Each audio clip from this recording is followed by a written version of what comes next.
Hi everybody, this is Mitch from Cold Timber Creations. Thanks again for stopping by. Today I've got a small update on my printer table for you. You can see I've got the printer table right here. Legs are mounted on it. These legs are great. The one thing my client decided he did want is he wants a shelf area right here. So I have to figure that out for him. He said if at all possible he would like the top of the shelf to be flush with the cross members on the H leg brackets here, so this is all one level, and because this is metal, it kind of presented a little bit of a particular problem for me, but I think I have a solution. So these are, the square tubing is 1 1/4 inches square.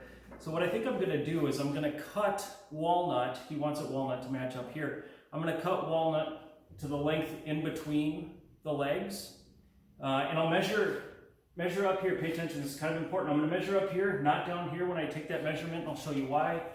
Because up here when I do that measurement, it is 19 1/8. Down here when I do that measurement, it is 19 1/4. So it's a full 1/8 inch wider at the bottom.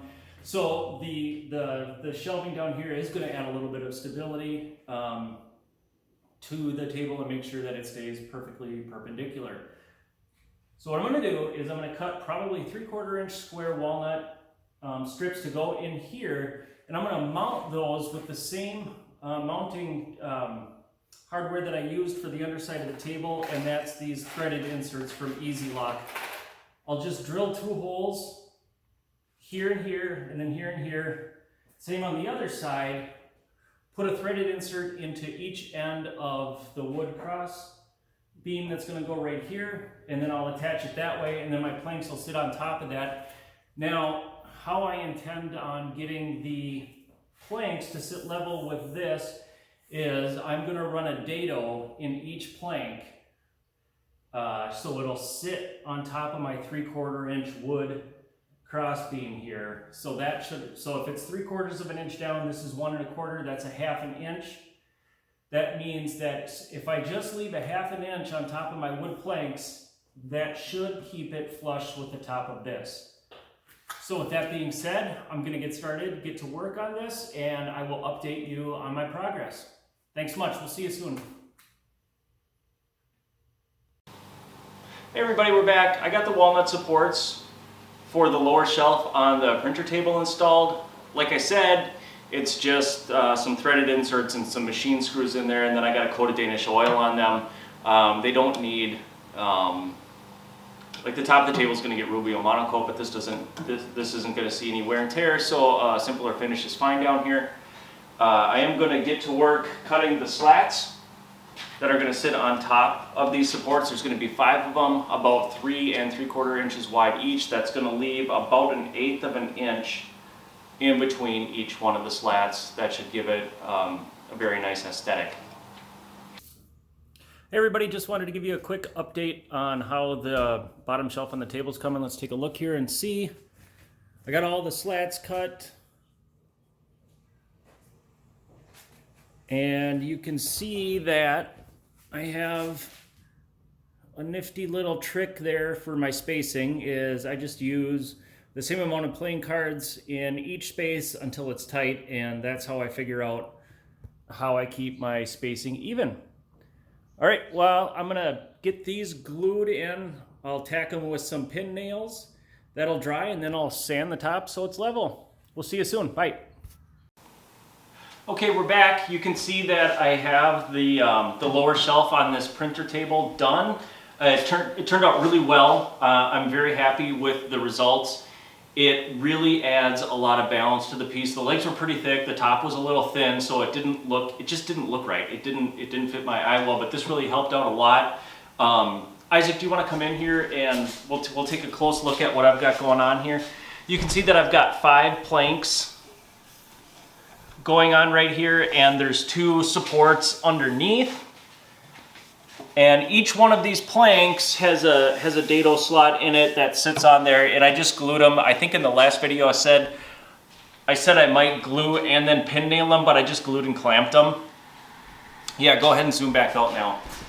So that looks really good. So that's done. You can see I've got the 2 entryway tables here as well. What does that mean? That means it's finishing day.